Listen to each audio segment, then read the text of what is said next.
통일교 의혹을 수사하는 경찰 전담수사팀이 어제 주요 피의자에 대한 출국 금지 조치를 완료한 가운데 압수수색 등 강제 수사로 이어질지 주목됩니다. 경찰은 윤영호 전 통일교 세계본부장에 대해서도 추가 진술 조사를 검토하고 있습니다. 취재기자 연결을 해서 자세히 알아보겠습니다. 표정우 기자, 경찰이 조만간 강제 수사에 나설 것으로 보이죠?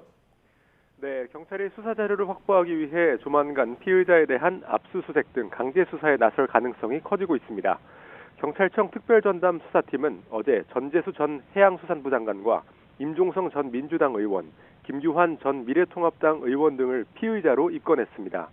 경찰이 이들 3명에 대한 출국금지 조치까지 완료한 만큼 계좌나 자택, 사무실 등에 대한 강제 수사 가능성도 상당히 커졌다고 볼 수 있습니다.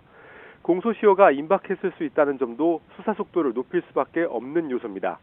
윤영호 전 통일교 세계본부장이 전재수 전 장관에게 금품을 제공한 시점이 2018년쯤으로 전해지는데요. 뇌물죄일 경우 공소시효가 최대 15년이지만 정치자금법 위반 혐의만 적용된다면 공소시효는 7년으로 이미 지났거나 올해 말 만료될 수 있습니다.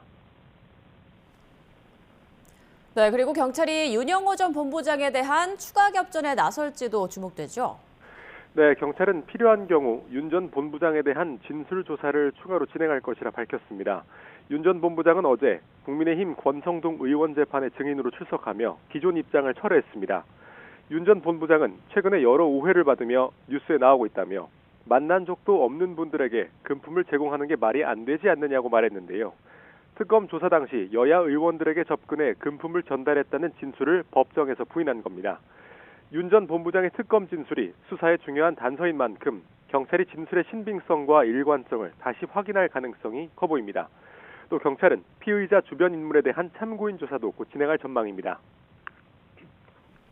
네, 경찰 전담수사팀이 김건희 특검에 대해서도 수사를 진행하고 있는 거죠? 네, 민중기 특검 관계자들에 대한 참고인 조사 가능성도 거론되고 있습니다. 경찰청 특별전담수사팀은 어제 국민의힘이 고발한 민중기 특검에 대한 직무유기 혐의 사건에 대해 서울청으로부터 이송받았다고 밝혔습니다. 민중기 특검은 지난 8월 윤영호 전 통일교 세계본부장으로부터 여야 정치인들에게 금품을 건넸다는 진술을 확보하고도 수사하지 않은 혐의를 받고 있습니다. 특별전담수사팀은 특검에 회의 기록 등 관련 자료를 넘겨받아 수사를 진행할 걸로 보입니다.